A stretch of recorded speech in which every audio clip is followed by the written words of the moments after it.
Are you here? Great! It's the Paul Leslie Hour with a commentary on the first presidential debate of Trump versus Harris on September 10th, 2024. We welcome back guest commentators Wyatt Torosian and Robert McCready. Here you ready, gentlemen? Commentate. It's good to see you, Wyatt. Good to see you too, Robert.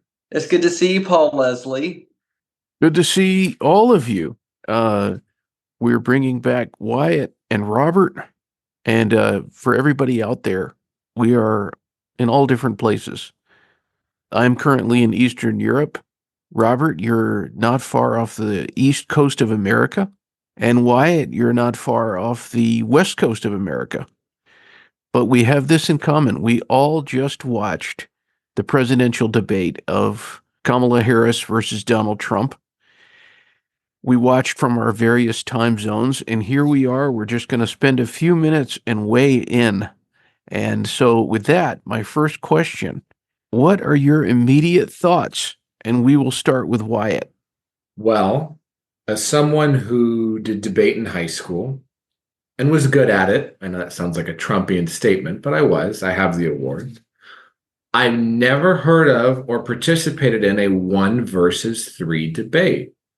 And I feel like that was what we just witnessed. Similar to the Candy Crowley situation on CNN, but on steroids from a few cycles ago, where the moderator actually stepped in to fact check the Republican candidate and was wrong. We have Donald Trump versus the two ABC debate moderators and Kamala Harris.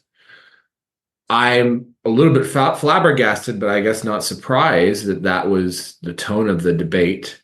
It's a little hard to judge on the merits because of that, because there was so much crosstalk between moderators fact-checking, Kamala speaking, Trump responding. So it was, I think the loser out of this debate was ABC News. But I'm interested in Robert's thoughts. Well, at one point, both of the microphones were on, and that really surprised me. And then I think I always watch it to try to think what the average American would think. And that makes me lean a little bit more towards the Democrat. What is the Democrat going to say? I feel like that might be something intuitive that I'm picking up on their intention. Maybe little things like the way that they set up the cameras, maybe the way they set up the set. There might be just, their intention in general is focused on her. Like, we got to get Kamala across the finish line. And so that's kind of where I was looking at. And from looking at her, I think that it kind of ended in a draw. I think that Trump did very well, but it kind of was in a draw. And I think when he would go off on his tangent, was really kind of ripping her to shreds, there weren't any concrete details.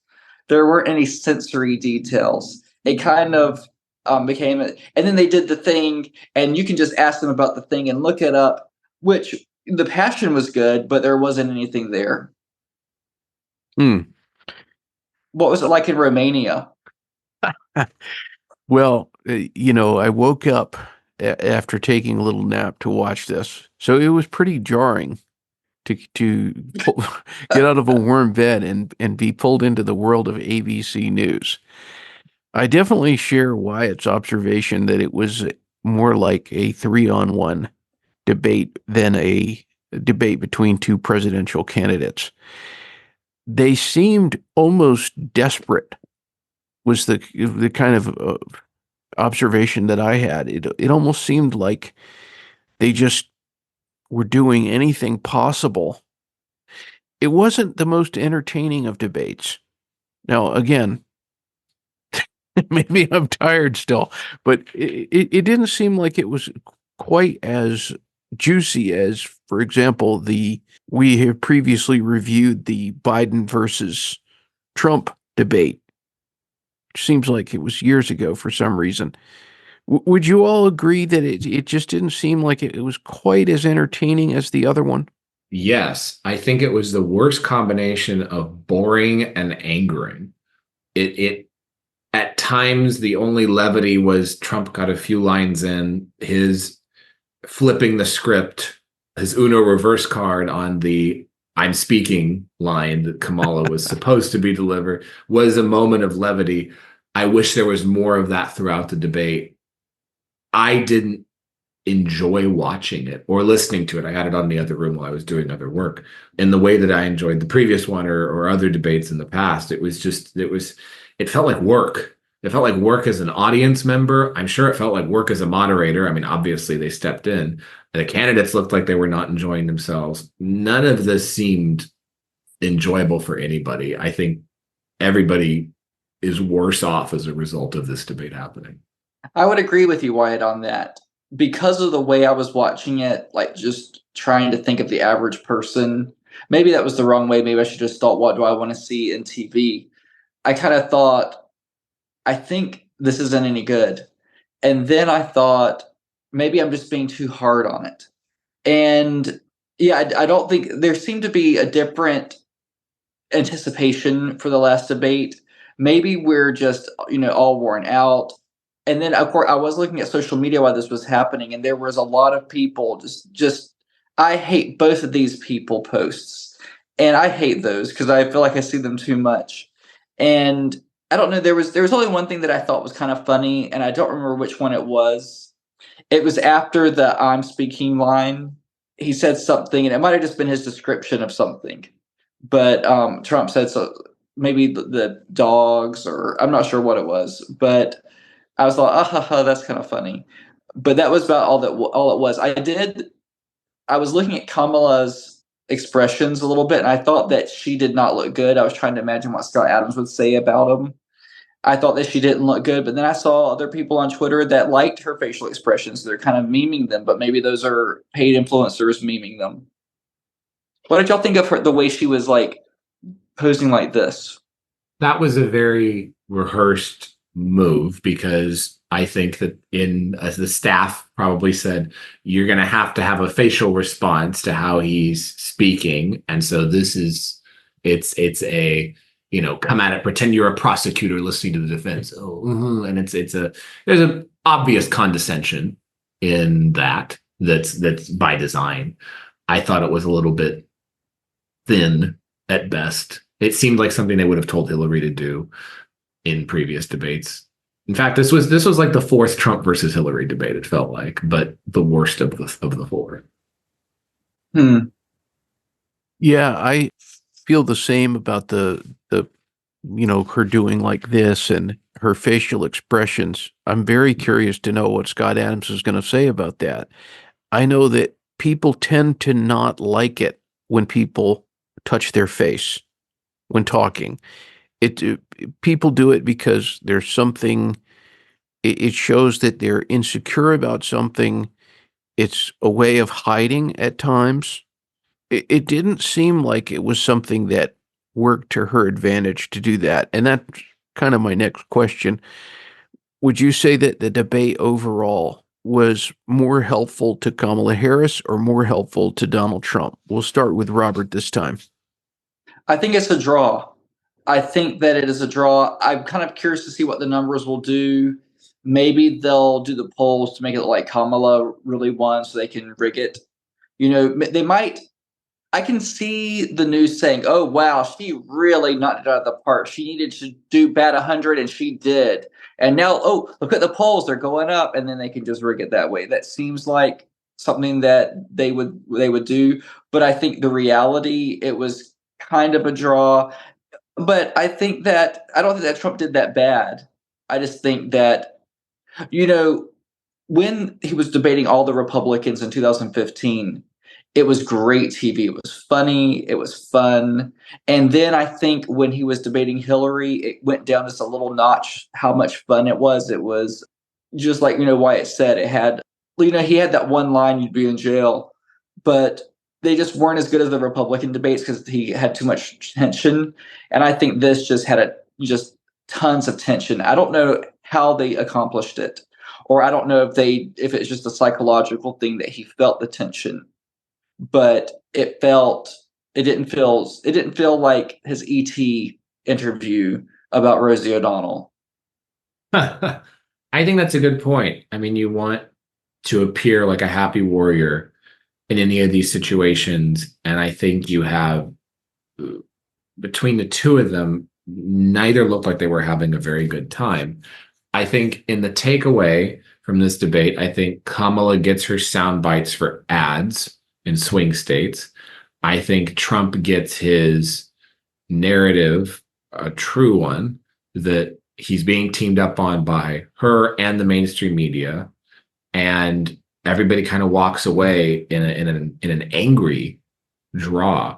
And I feel like this sets the stage for another one. And I think that the hope for all sides was that this would be the only one, but it was so bad that it seems to necessitate that they meet again at some point. I don't know what anybody has to benefit other than they lured him into an opportunity to say words that they can use in ads. He got a narrative that he is being ganged up on, and then we just move it along. That's really I smart. think in a way, pretending like this didn't happen. I genuinely feel like that's going to be the takeaway from this from all sides. It's like this. I think that, when you said that, Wyatt, I remembered that Elon said he wanted to host the debate on X, and he was going to ask Kamala, and then if she wouldn't do it, it would just be them talking to Trump. But I was thinking, I maybe that one would be more fun. That's what I was thinking. Yeah, and the worst part was that I'm sure Paul has many questions, but the worst part is that they basically asked the same questions as last time, but with worse moderators and a worse format than the previous debate. The previous debate had all the same questions, basically, including the crap question about climate change, immigration, Afghanistan, all this abortion being this big banner question. It's all the same questions that they had before. It was like, okay, what would it look like if Trump went up against Kamala this time? But also we're going to step in and live fact check him because we as the media were criticized by the left for not doing that in the last debate. Now let's tweak those knobs and see what happens in this situation. And so I think that they can try to adjust the situation as much as they want. They can have 10 moderators that are against him. It's going to be the same effect. So that's how I feel in this situation. I think that maybe the debate was just slightly to the advantage of Trump. Maybe just slightly, because I think the ending question about you've had a chance to do all of these things, you haven't done them.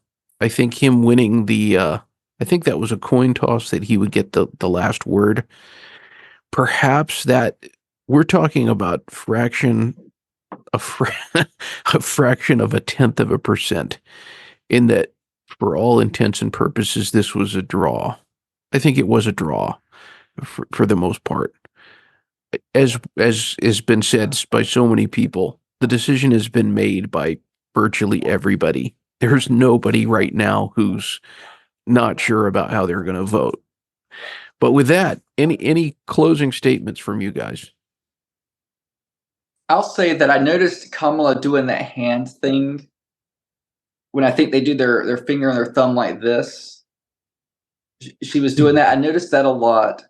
And then I thought, what does that mean again? That they're closing a gap, or they're closing a circular point or something. It means something like that. And then I noticed that she had 2 rings on. I thought, I remembered Nikki Haley's rings on her ring finger and her pinky finger, and Kamala just had the 2. And I thought, she's definitely not going with the Indian side of her heritage by not putting 2 rings that close together. I love it. I think that, as a closing statement, I think that's going to be all that they remember from I think that's going to be Trump's takeaway, like you said, Paul, from the debate, was the closing statement of, you've had 4 years, what have you done? 3.5 years, what have you done? You haven't done anything. And I think it's good to actually have a clip of him saying that to her face on a stage. That's important. I don't think that Trump said anything bad in a direct response to something that Kamala said. So anything that they'll try to use as fodder will be from questions that were asked by the moderator. But that having been said, I think that she had, at least I counted 3 or 4 non-answers, but blatant non-answers about, has she ever met with Putin before? Nothing. Has she, her response about immigration? Nothing. And so I think that the strategy is basically she is going to run as a center-right candidate and hope that that's enough to get her over the top. He is going to run as a agent for change against the entire Washington system. And we'll see how it plays out in a race where polls show that they're essentially tied, which I have to stick with you, Paul. I think that that's basically, as we've talked about in the past, that's an indication that he's winning. And I don't see this debate changing that factor at all. What are your final thoughts, Paul? Yeah. Oh, yeah. Well, let's hope that the next debate, if there is one, is a little more satisfying. Let's hope that it's not such a pile-on and more of an actual debate. Oh, yeah, one more thing. I did like when Trump said, the first time he reused her "I'm talking" thing, but I don't know why this tickled me. The second time when he just said, almost like a substitute teacher, "Quiet, please." that one was well done, I thought. And she did quiet down after he said that. Yeah. But yeah, let's see what's going on with the next one. We're 56 days away from that day that we may or may not decide. Oh, God help us. What I think really quick, Paul, just to kind of tie back to our last discussion that we had about this, so much of the last debate was about Biden's, obvious cognitive decline. That was not a good debate, I think, for anybody. It was just an obvious display of Biden's cognitive decline. I think that Trump's performance at this debate actually was better than it was at the previous one. If you put up the game tape side by side, I don't know how people see it that way, but I see a sense of improvement.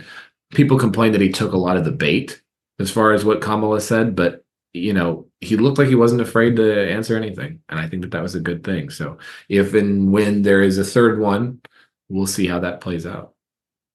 I agree with that, Wyatt. He did not look afraid to take anything. And there were things that Scott Adams has said. It'd be a kill shot if he said this. And there were things that I were saying, like, you're talking about, wars and wanting to have peace or whatever. And then you're proud that Dick Cheney has endorsed you. And you're saying that right before 9/11, the day before 9/11, like, good job. I wish he had, said more of that. But I was not pressed or stressed that he was, just addressing everything they said. Oh, and he brought up Ashley Babbitt. Oh my God. That was a big one. That was good. Oh, yeah. He blew me out the water when he said that. Yeah. He's running like a man with nothing to lose. And that's a good position for him to be in. She's running as like a therapist or something, which is an odd position for her to be in. But that's good for a base. I don't know how that works for everybody else. That's a strange role to be in. A condescending therapist. Yeah. Well, guys, thank you so much. I'm going to try to get a little sleep. I appreciate you all coming on here and sharing your thoughts. My pleasure. It was a perfect call. It was a perfect phone call. And thank you, Paul. Thank you. And thank you to everybody who watched. Good night and good morning. Good night Later. and good morning. Adios. We thank you and appreciate you dropping in for the Paul Leslie Hour today. You can help the Paul Leslie Hour in our mission to provide independent media content like this by visiting www.thepaulleslie.com/support. We truly thank you. This is your announcer speaking. Performance of The Entertainer intro song and Corina outro song, courtesy of John Primorano. Well, that's it for today. So until next time, be safe and be good.